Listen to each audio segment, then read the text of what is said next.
Texans. And that is not going good for the first round pick there, Shemar Stewart. I don't know what the thought process is for him and his agent, because it's like you weren't good in college. You had what, 4.5 career sacks in college. Somehow the Bengals turn around and make you a first round draft pick. And now you're having arguments over your rookie deal. But he could potentially hold out. They could either trade him or he could hold out until the draft next year and be taken by any other team except the Bengals. It's like, I don't think I've ever seen this or heard of this happening. And it's very weird that especially a guy with very low caliber like play in college ball would do that. Yeah, I mean, the Bengals they've been known to be some cheapskates, before, especially with their draft picks and stuff. But they've been consistent though about it, Mhm. and Stewart's no exception to this. But you know, I don't know. He's getting some bad advice somewhere. But he's getting hung up on a guarantee. I think it is. It's in there. He's wanting a guarantee contract, but the Bengals are. If he gets hurt, they're wanting to void the contract. Yeah. So I don't know. I don't know what they're doing. I don't know what he's doing. I mean, I see what the Bengals are trying to do. I mean, they've done this before with draft picks. Yeah. And it's not You know, like seven, yeah. It's not like the Bengals really lose out on much. I mean, yeah, you wasted a first round draft pick on this guy. But if you're going to have already this much of an ego and be this much of a head case, maybe it's something that the Bengals don't actually want in the facilities. yeah, and I can't say that I was excited about the pick to begin with, but since they've already made the pick, I was like, okay, well, let's get him in. Maybe he can, you know, maybe they see some potential that I don't see. I don't Yeah. know. But I mean, it's not a money issue because, like 18.9 million is what, I think is on the table there. And Yeah. it's not a money issue. It's a language that's in the contract. Uh, it's a clause that he doesn't like about voiding future guarantees. Hmm. So, you know, I I Just, see why they're putting it in there. yeah, but just sign the deal, dude. Like, you're going to get your money. Stay healthy. Don't do anything stupid. Don't be cited for going over 100 miles an hour, and you'll be fine. You would think you'd be fine. Um, but I mean, they're also in another contract dispute with another defensive lineman, and that's the problem right now. Like, who is going to play line on defensive line this year for the Bengals? Trey Hendrickson's still holding out, but I think there's going to be a deal done in that situation there. But this guy right here, like, he's already seeing the thing going on with Hendrickson. He's like, you know what? I want to make stuff even harder for the Bengals as well. Why not? Yeah, I don't why get would it. I want, good morale from the team that drafted me and is going to sign me? Why would I want them to like me? Like, that's pointless. Yeah, I don't know. And he's one of was it? Is there three unsigned first rounders so far? I think it is. I think that's what's left, yeah. I think the Broncos first rounder hasn't signed yet, and Travis Hunter has not signed yet. But I don't think they've left OTAs and minicamp. I was going to say, at least they're still playing. Yeah. Yeah, and that hurts. He's just they're probably trying to develop this guy, and that hurts that part too because he don't know he's not there with the meetings, not there with the team, not studying his playbook and all that and getting the full training. So once he left and went home on his own, you're losing all that time that you need. Yeah. Well, and I'm looking at it right now. The Broncos' number one pick has signed. So now it's just Travis Hunter and Shemar Stewart that have yet Okay. to sign. And I'm pretty sure Travis Hunter's got a deal in place. They're probably just like you said, he hasn't walked out on the team No. like Stewart has. Stewart's the only one that's done that. Now, I'm curious, though, what Hunter's contract's going to be. 2023, Bryce Young signed 4-year, $37.96 million, fully guaranteed. Last year, Caleb Williams, 4 years, $39.45 million, fully guaranteed. So his is going to go up. I see no ifs, ands, or buts about it. Travis Hunter's value is going to be up, probably in the 40s. Yeah, I'd say so. And have they decided where he's playing at yet? Have you heard anything? Wide receiver, defensive back? I feel like it's going to be both. I don't know why. I just have a sneaky suspicion they're going to try and make him a two-way player. Yeah, that's probably it. But he's not been in the news a whole lot lately. But his quarterback at Colorado has made a few headlines here recently. Going 101 and 60, man, flying down in Cleveland. It's funny the memes that people can create off of that. Yeah. Someone said he was doing 101 and a 60 just not long after going 144 when he was supposed to be doing 25. Yeah, yeah, I've seen that. Another one said that there was a draft beer special and he didn't want to miss out on this draft. So it's very, very creative what people can come up with. But apparently that's not the first time he got cited for speeding this month either. It's happened, I believe, 2 other times. Cleveland, sounds like you got your guy, honestly. Yeah, already making headlines in the wrong ways. And, your 5th quarterback up there, that's not good up there for them. But, hey, it's Cleveland, so whatever. Oh, and it's like I was talking to my dad about this yesterday. Who does Cleveland keep as their quarterbacks? Obviously, you got Deshaun Watson. He's out for the year. So he'll probably be on IR, and we will never hear from him ever again. After that, you have 4 quarterbacks. You got Flacco, Pickett, Gabriel, and Sanders. Do you keep all 4? Does one go to the practice squad? I don't even think – I forget how that works out. Obviously, you have your starter, your second string, and your emergency backup person. But I think the emergency guy has to be on the practice squad. Mm-hmm. So that tells me unless they keep 2 quarterbacks on the practice squad, one of them's getting cut. Yeah. Do you cut the veteran who is going to be the one to, hopefully mentor your other guys? Do you cut the guy that you just traded for from Philly and you gave away a draft pick and your other backup quarterback at the time? Or do you cut one of the 2 guys that you just drafted? It's a mess up there in Cleveland. I don't know what you do.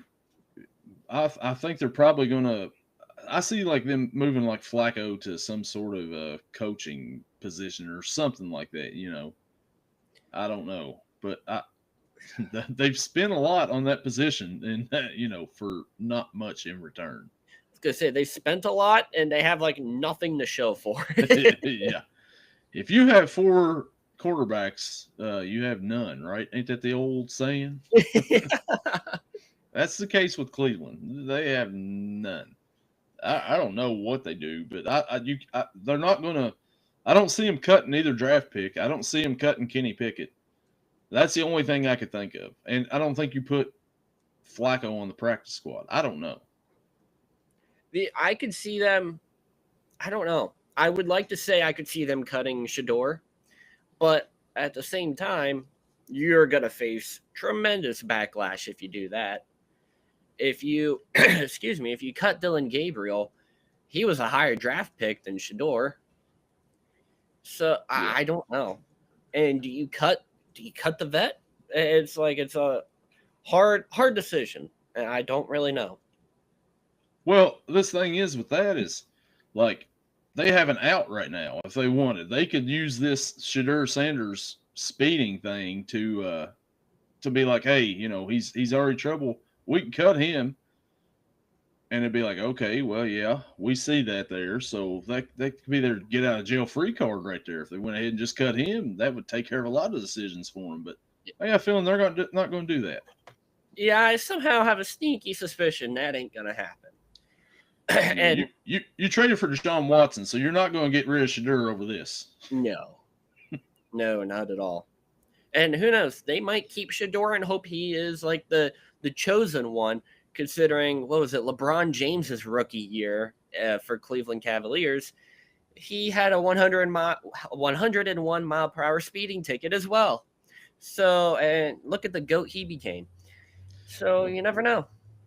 There you go. Maybe that's the key in Cleveland. You go over 100 and you become one of the greatest ever. Maybe that's what's going to happen here. Let's see. Man, some of Cleveland's starting pitching then for the Guardians needs to learn that, because I have 2 of them on my fantasy team. Here we go again with the fantasy talk. How is your fantasy baseball team doing, by the way? Well, so I'm in Is it as bad as your fantasy football team with the injuries? Position player wise, no. Starting pitcher wise, however, yes. So I'm in 2 leagues. I am in a free league, which, I don't really care too much about that, but I have Reese Olson and Shota Imanaga, who are both on the injured list. And then my paid league, I have Ezekiel Tovar, shortstop for the Rockies, on the injured list, but that's not terrible, because he's been on a down year. So have the rest of the Rockies, so that's fair. Yeah, that's very true. And then starting pitching wise, Nathan Eovaldi, IL 15. Kodai Senga, IL 15. Let me see here. Luke Weaver for the Yankees, IL 15. Sean Manaea, IL 60. Brandon Woodruff, IL 60. So I am the starting pitching carousel in this league, and I don't like it. Well, maybe with all those starting pitchers being out, he's probably not available in your league, but maybe you could sign Shohei Ohtani, who went back to pitching earlier this week. Yeah, he was picked up as soon as they said, "Hey, we're starting him." But I mean, 1 inning, no strikeouts, allowed a run, 2 base runners. It's like you couldn't really expect much out of his first start in since 2023, I think they said. Mm-hmm.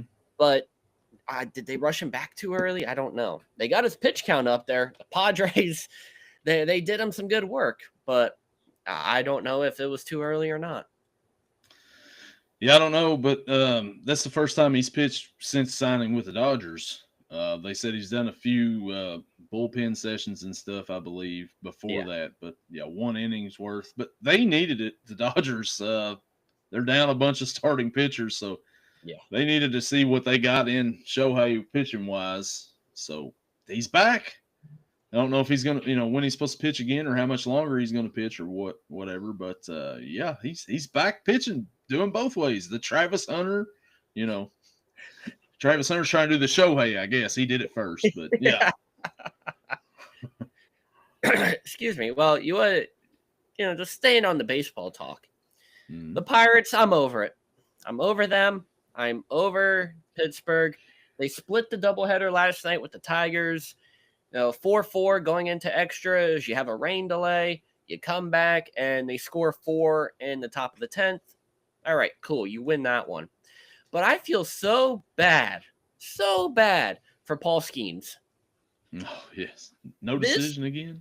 No decision. This man has a chance to win Cy Young with a losing record. How does that work out? I don't get that. It shows what kind of team he has around him, because he's been awesome. Yes. And shows what kind of a player he is. Yeah. I mean, he has a league-leading 4.3 WAR with a 4-6 record, a league-leading 1.85 ERA in 16 games, has pitched 1 complete game, 102 innings. What else do we got? 106 strikeouts, a 0.882 whip, and has allowed a league best 5.6 hits per 9 innings. And this guy, if he was on any other team that was, competent, he would have probably 10, 11, maybe 12 wins and be, the top pitcher in the league. It is so frustrating when this guy, he's all around best pitcher in the league, definitely. And he has not gotten a win since looking at it right now, since Pittsburgh played at Arizona and they won 10-1. And in that game, Skeens goes 6 2/3, 4 hits, 7 strikeouts, 1 hit by pitch, 26 batters faced.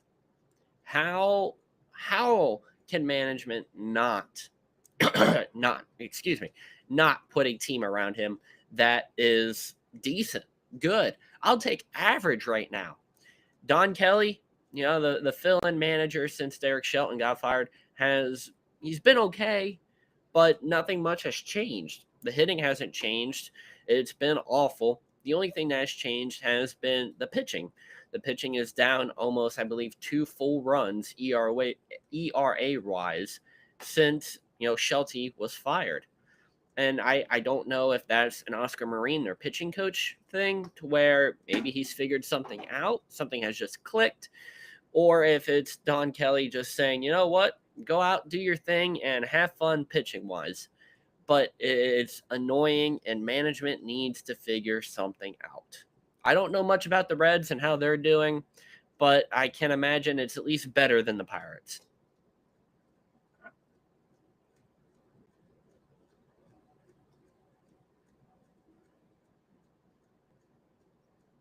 Race. They were a half a game behind up until yesterday. Then they lost to the Twins. Got beat down by the Twins actually yesterday, but they're a game and a half out of first place. And man, they've been red hot, playing well. They took 2 or 3 from the Tigers. Mm-hmm. It's insane what the Reds have been able to do and not really to do at the same time. But I don't know. There's something to be said about how awful. But yeah. Hopefully Brett comes back here and we can continue. I'm pretty sure bad internet connection. I know the weather's been kind of funky, so hopefully he's able to get back. I'll keep going here for a little bit. If he's not able to come back, then we'll cut this short early and we will, come back hopefully next week, maybe a week and a half, and see what we can do. One of the other things that I saw, former first-round pick for the Texans, Damon Arnett, getting a second chance in the NFL. Excuse me, a corner on a 1-year deal, back to the league for the first time since January of 2022. Now, what problems has he faced? Has he had, some bad things off the field, or was it just, some I just don't want to play? Well, he's faced numerous legal issues during his first stint, came back to play in the UFL with the Houston Roughnecks, and had himself a good season. Then they decided to bring him back, and he's back in the NFL now 3 years later. UFL, you know what? DC Defenders holding down the championship, beating, I forget even who it was. I think it was the Houston Roughnecks this past Sunday, like 55-31. Completely no defense in that game whatsoever. But you know what? It was good for some team in DC to bring home a championship. So when I dropped off here again, I don't know what's going on. I like Riverside and all, but man, it'll just drop me off sometimes. But anyways, I was talking about the Reds when I'd left, and man, they've been red hot. Like I said, they've won 9 of the last 12. They took 2 or 3 from the Twins, took 2 or 3 from the Tigers. Got big series coming up this weekend with the Cardinals, and then next week they got the Yankees coming into town. But they're on the roll right now. They're a game and a half out of a wild card spot, surprisingly. I mean, they're way back from the Cubs. The Cubs have been, PCA and all them. I mean, they're running away with the division this year. But the Reds still have a shot at the wild card. So they've got some big games coming up to against the Cardinals, that series, and then like I said, next week they play the Yankees, and then I think they got the Padres, which will also help with the wild card. But man, they're looking pretty good, man. It's they're getting me excited again. I thought I was down and out a couple weeks ago, and they go on a little streak, and here we go. How's it feel? Does it feel nice to have some hope in your baseball team? It does feel nice to have a little hope in the baseball team, but also that it's probably going to get my hopes up really high until like the end of August, and then I'm gonna be like, oh, okay, well they're letting me down again. It's football season. Let's go. But right now, I'm like, hey, I'm all in right now. Well, I will say it feels like the last time that we did the podcast here, I think the Pirates were 20-40 or something like that. Yeah, maybe a little bit better than that. 24-40 around there. They're now at 30-46. So they've gained a little bit. They're only 16 games back from the Cubs.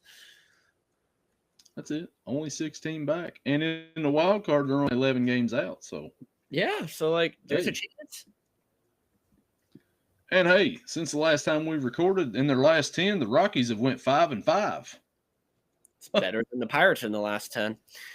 What is going on? The Rockies over here. They've gone 5-5. The Marlins have gone 5-5 in their last 10. Man, I couldn't imagine being a fan of the Rockies sitting at 17-58. I don't know if I read this wrong, if this was AI or whatnot, but they were interviewing. It was in a post-game press conference for the Rockies manager, and he said, I think it was after they won 2 in a row, and he said, "Don't let us get hot." And I'm like, okay. You're just going to go on a measly 40-game win streak. That's all. Yeah, don't let us get hot. Okay, what are you going to do? Did you see anything from the Pirates Detroit game last night or anything from the doubleheader? I just seen the Paul Skeens went, I think, 6 innings and got no decision again. That's the only thing I seen. Yeah, 9 Ks, but 5 walks. It was what it is. But there is 2 fun things that happened. One, there's a video of Pirates reliever Dennis Santana going around out of the bullpen. I'll have to send you this then. But getting into an argument with a fan, jumping up and swinging to try and hit him. I'm like, ooh, okay. I don't know what this fan said, but oh my God. And then the top of the 10th comes around in the nightcap for the doubleheader. And Tommy Pham is the automatic runner on second. He comes around to score on a bang play. It's close. They reviewed it, and he was still called safe. So that was like the beginning of the end for the Detroit Tigers right there in that game. It was so good that they were able to bat around almost. O'Neal Cruz up to bat, gets an 0-2 count, and then the ump stopped the game. Everyone's like, what's going on? And the camera pans to Tommy Pham, like pointing and shouting at a fan and like telling the crew chief, toss him out. And it eventually led to security tossing out these 3 fans in the front row of the game. And where those tickets were, those had to be season ticket holders, I could imagine, unless they sold their tickets off, which could be. But if you're a season ticket holder and you're getting tossed out of the game like that, expect your tickets to also be tossed, I would assume. Well, it's funny you mentioned Tommy Pham getting into it with fans. When he played at Cincinnati the 1 year he was here, or the month he was here, I mean, it wasn't very long, he got into it with somebody out in left field and was like screaming at him during the game. So it doesn't surprise me when you said it was Tommy Pham that was out here getting into it with fans. Well, he did the right thing for the first time in his career. He, told the umpires what was going on, and then the crew chief got together with security and tossed the fan out. He didn't make any obscene gestures that we know of. He's not going to get suspended for another game like he did here against the Yankees a bit ago. Wasn't in left field like he was during preseason yelling at fans. And then I thought it was funny. The bottom of the 10th comes out, and Tommy Pham gets replaced defensive-wise out in left field. And it's an 0-2 count to O'Neal Cruz after the fans get tossed, and the fans in Detroit are just chanting, Tommy sucks, Tommy sucks. And O'Neal Cruz can't keep a straight face. He's up there to bat. He's laughing away. You can see him in the batter's box holding his bat, just dying of laughter. And promptly strikes out. But it was funny, and I don't think I've ever seen anything like that. Oh man, yeah, that's great right there. I didn't see any of that, but yeah, Tommy Pham. I'll have to see if I can find the videos. I'll definitely send them to you. They're so entertaining to watch. But yeah, so there's a little baseball right there, and man, the Pirates. Who the Pirates have this weekend? Oh, honestly, I don't even know. I want to say, let me see here. I want to say it's the Twins, but I could be wrong. No, it's the Rangers. I was Texas gonna say the Rangers. Reds. Yeah, the Reds just had a series with the Twins. They kind of got lucky in all their games with the Twins, except for the last one. The first game, they were ahead. What was it? 2-1, I think it was. Then Mhm. the Twins went up, and it was like 5-2, and I'm like, oh boy, that was top of the sixth. Well, the bottom of the sixth, the Reds score 4 runs to go 6-5, and they hold off. Tuesday or Wednesday, poured down rain delay. Mhm. 9 o'clock, they get to playing. The Reds get a lead, and then it pours down rain again. Bottom of the sixth, Mhm. and they end up calling the game, so the Reds win in 6 innings. And because you never know with the Reds, that thing could get blown. Yeah. And then yesterday they got blown out, but hey, 2 or 3 ain't bad against the Twins. Twins aren't a bad team. They aren't and, you, great, but and you would talk about rain. At least you didn't have a 3-second rain delay like Yankee Stadium had yesterday.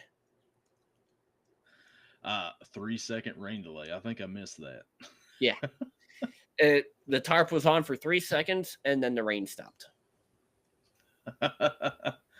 Oh man, somebody could look at a radar. I don't know. It's a strange concept. But I will tell you how much I don't trust radar or anything like that. So Yeah, that's yesterday, true. Dad's like, "Oh, is it gonna rain today or for a while?" I'm looking at the Weather Channel, and they're like, "No, it's not gonna rain. Not gonna rain at all." So we get the car washed, go up to Walmart, and you just see these gray clouds just circling the area. I'm like, that probably doesn't look good. And then I get a notification on my phone. Oh, by the way, the Pirates game is in a rain delay. I'm like, oh, okay. Well, I'm glad to know that we're not the only area that's getting just absolutely dunked on with rain. Yeah, you're right. Radar you can't trust because it didn't show any rain yesterday here where I was at, and it was pouring down rain in Cincinnati, which is probably about an hour and a half away from where I'm at. It was sunshine. Like they played the game and everything. I'm like, they're probably in a rain delay. Flip it on. Nope. Sun shining. Tyler Stevenson's having trouble looking up to catch a ball because the sun's in his eyes, and over here it's pouring down rain. They should let Jose Trevino play more than Stevenson at catcher. Just my personal opinion. Yeah, Trevino's been a nice little pickup for the Reds. I like Jose Trevino pretty good. Yeah, I'm not going to say that he's my catcher in fantasy, but if there was a chance that he was, I'm tired of him getting 2 to 3 days off a week. Yeah, well, maybe they put Stevenson at DH, put Trevino back there a little bit more. They got rid of Austin Wins, so Yeah, more playing time for Trevino. I sure hope so. Austin Wins got traded to the A's, which, by the way, have you seen any of Denzel Clark's catches for the A's? Oh my, that man is incredible. How are you able to do this? Who was it that hit the ball? Because I don't even know who hit the ball, and it was completely over the fence, and he climbed up. If you haven't seen the video, you all have got to look up the video of this. But he completely climbs over the fence, reaches over, grabs the ball, comes back, and the guy running the bases is just like, "There's no way he did not just do that." Yeah, he did, and that's not his only one. I mean, he's had several. It was Alejandro Kirk, catcher for the Blue Jays.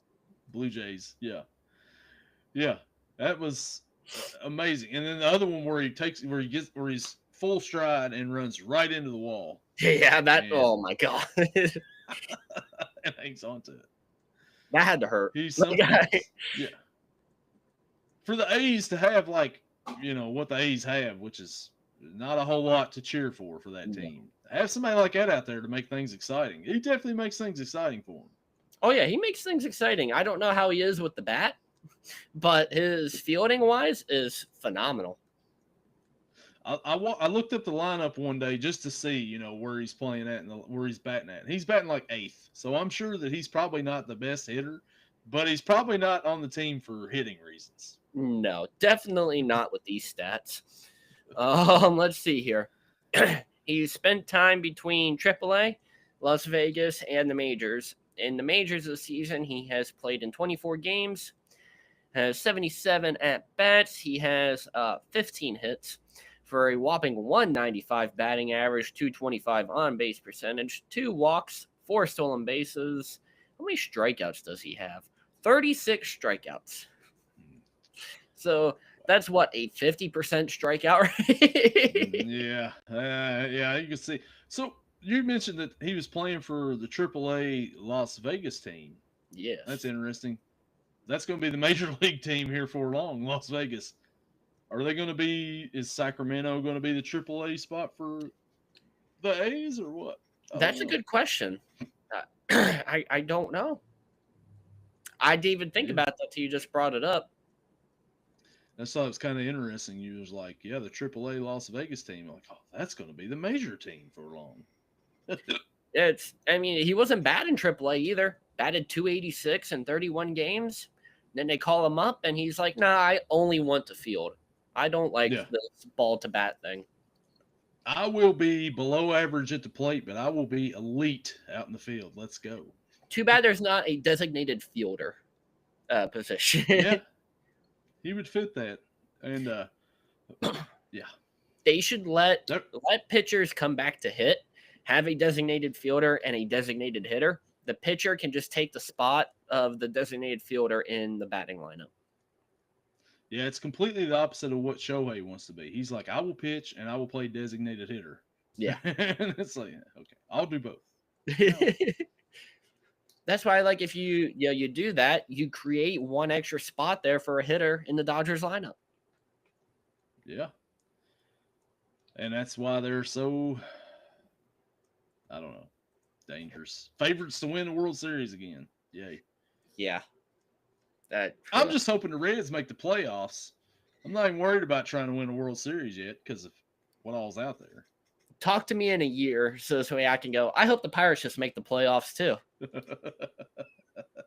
Because nothing's happening this year. Yeah. It didn't even start up. I mean, they didn't really give you much hope to begin with at the beginning of the year. Like the Reds, kind of give me some hope.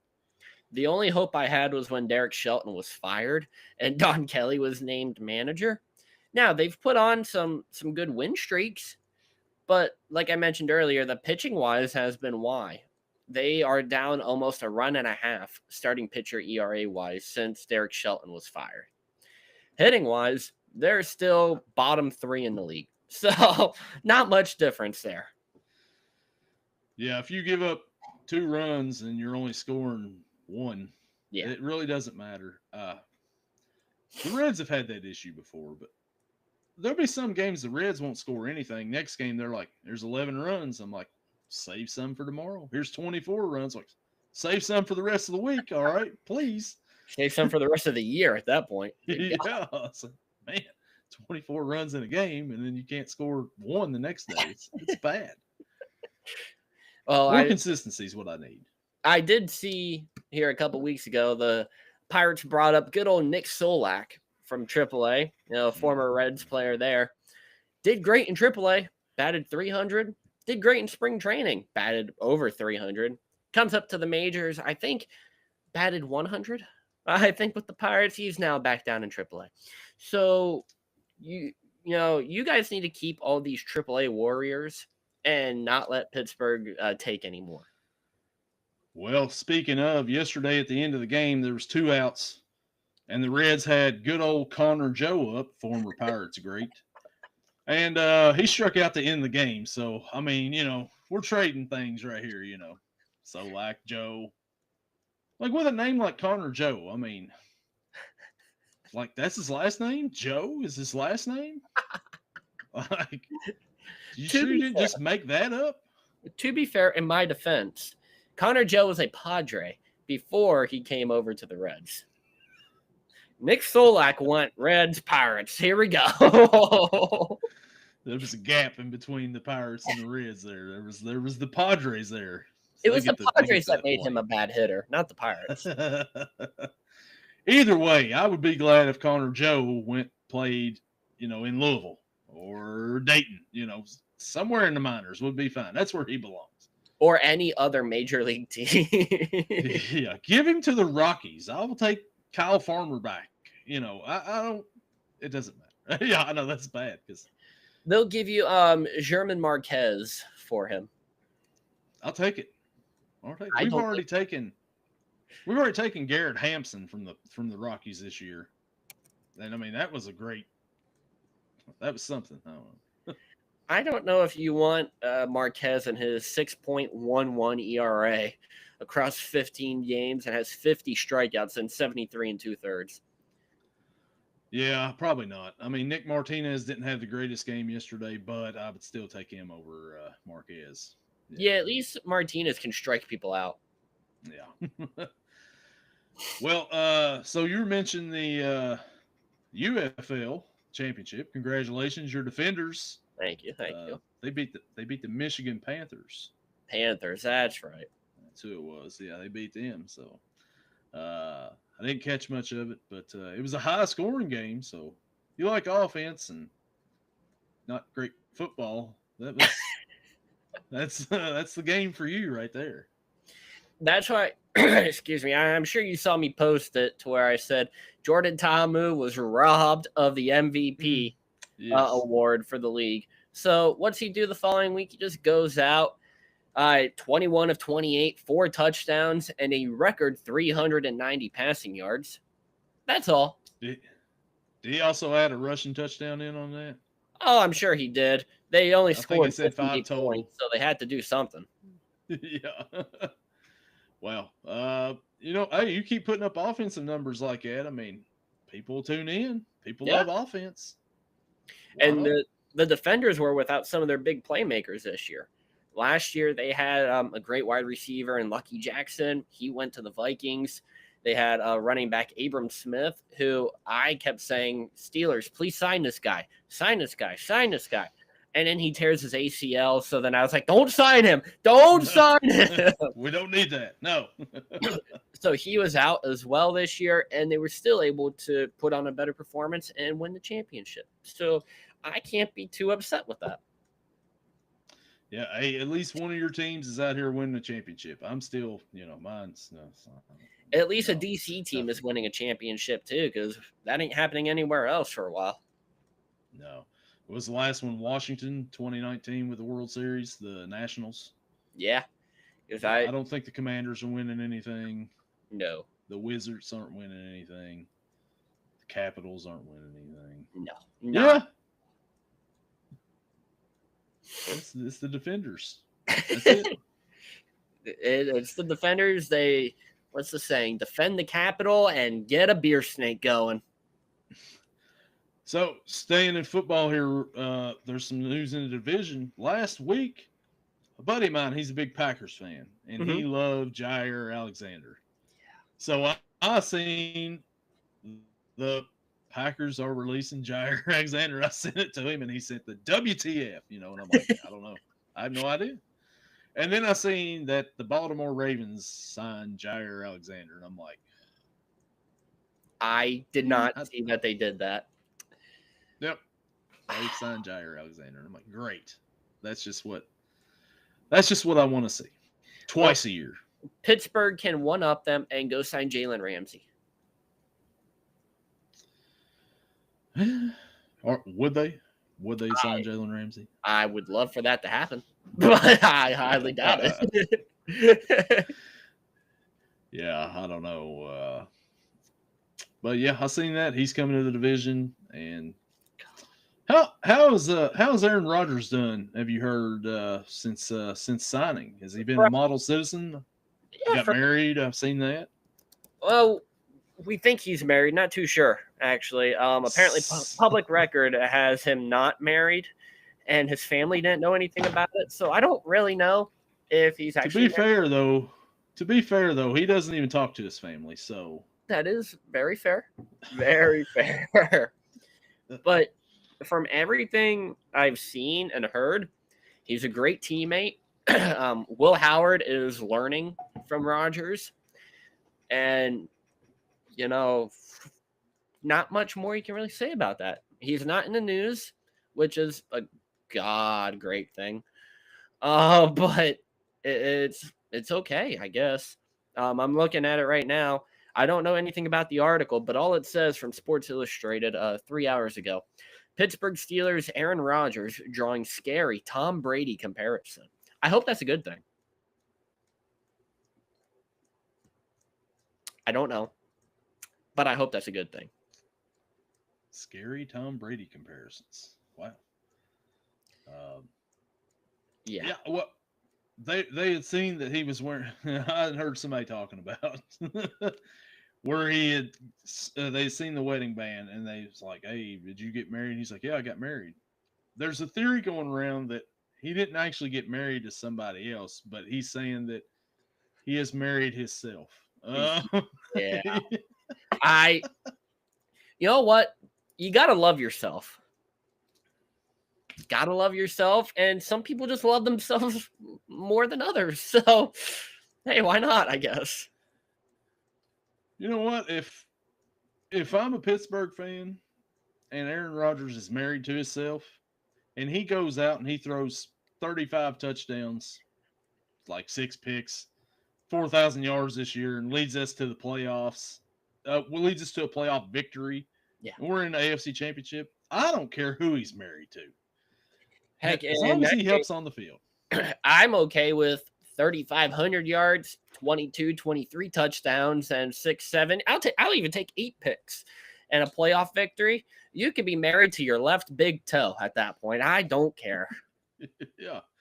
It does not matter. None of that stuff matters. It's all what you get when you sign Aaron Rodgers, though. You're going to get all that strangeness. But you're gonna as get long all as that he performs on the football field, doesn't matter. You're gonna get all that strangeness, but you're gonna get a guy who could still sling the ball and a multiple-time MVP. Yeah. So you take what you can with that, because it's an upgrade from what you've had before. And I'm locking it in right now. I am not placing any money on this, but I'm locking it in right now. Aaron Rodgers wins MVP this year. Oh, man, wonder what the odds would be on that right now. I bet you could win quite a bit if you put a little bit down on that. Let's see if we can pull it up on DraftKings here real quick, because I am very curious. It's probably like plus 6,500 or something. Let's see here.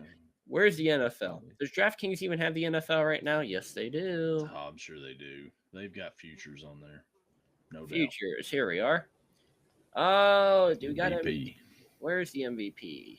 Where is? It's not on there. Awards. Here we are. Okay. The odds-on favorite to win MVP is a tie at plus 550 between Lamar Jackson and Josh Allen. Josh Allen. Yeah. Boo. Both of them. Boo, both of them. Let's see here. Oh, I found it. Aaron Rodgers. He's only tied with Tua and Saquon Barkley at plus 5,000 to win MVP. Wow. Those are better odds than what I thought they would be. Oh my God. The worst odds plus, how many zeros is that? 1, 2, 3, 4. Plus 20,000. It is a tie between Devon Achane, Will Anderson Jr., Tyreek Hill, Ashton Genty, Travis Hunter, Bucky Irving, Nico Collins, Puka Nacua, and Nick Bosa. Get your Nick Bosa MVP votes in right now, people. Let's go. Plus 20,000. Oh my God. I thought I saw Jamar Chase on this list at some place. Oh yeah, plus 15,000. Yeah. Do we have a good old Joe Burrow? Oh, he's only plus 650. So, anytime you put money down on a non-quarterback to win MVP, you're pissing your money away. Yeah. That's like, am I going to do Saquon or am I going to do Aaron Rodgers? I'll take the quarterback. Yeah, I'll take the quarterback out of that right there. That should automatically give me a little bit better odds between those two. You Yeah, would think. what's the cash out on that? Yeah, yeah. Can I get a cash out like now? Well, there's a has the Pirates has the Steelers signed their second round draft pick yet? I don't Mm, think anybody has besides the Texans and the Browns. I have not heard. There's Let's been see. a holdout with all the second round picks. Yeah, I don't know what's going on with that. Um. Um, Oh, well, the thing is, the Jaden Higgins and Carson from the Browns, that guy, yeah. they've signed fully guaranteed contracts. Something that they don't do with second round picks. And now the rest of the second round picks are like, hey, they got fully guaranteed contracts. We want the same. Well, you know how So we're much not going to sign. well, with how much I forgot, the Steelers didn't have a second round draft pick because they just traded away for, I don't know, DK Metcalf or somebody like that. Okay. Well, So then that. technically, yeah, they did sign their second round draft pick to a huge contract. So this second round holdout thing doesn't really affect you. Then that's why you might not have known what's going on. Because wow, that's good for Pittsburgh. Then they don't have to worry about that drama.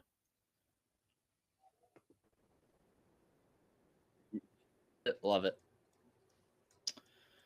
Yeah, so I don't know what they're going to do with that. I don't know if you do. Would you go ahead and give guaranteed contracts to second round picks, and then, you know, there you are for the rest of time? I don't think even first round picks deserve guaranteed contracts. That's I mean, Shemar Stewart. unless it's like 20% guaranteed or something ridiculous like that. But fully guaranteed contracts, all a player has to do is just fulfill your 4-year deal. Well, heck, you made 40 million. I don't need more. Yeah, I'm done. Yeah. Yeah, I'll be out after this, whatever. But Yeah. you don't. I don't. I think that all the NFL teams need to stand their ground on this right here. Do Mhm. not give in to that. They have to, but I have a bad feeling they won't. Yeah, there was, as of the other day, it may have changed now. 40 draft picks had been unsigned. 30 of them were second round picks. That's crazy. And And the Bengals, I think, are the only team that has multiple draft picks not signed. What if they just go and not sign the entire draft class? They're just like, we just wanted to make you guys think that you were going to be in the NFL. Good luck next year. Yeah, you guys remember when we signed T. Higgins and Jamar Chase earlier in the offseason? Yeah, we can't afford your little contract now. Sorry. Unless you're willing to do like, I don't know, $5 million a year. Shemar Stewart, we'll give you 4 years, 20 million, but 6 guaranteed. Yeah, guys, sorry.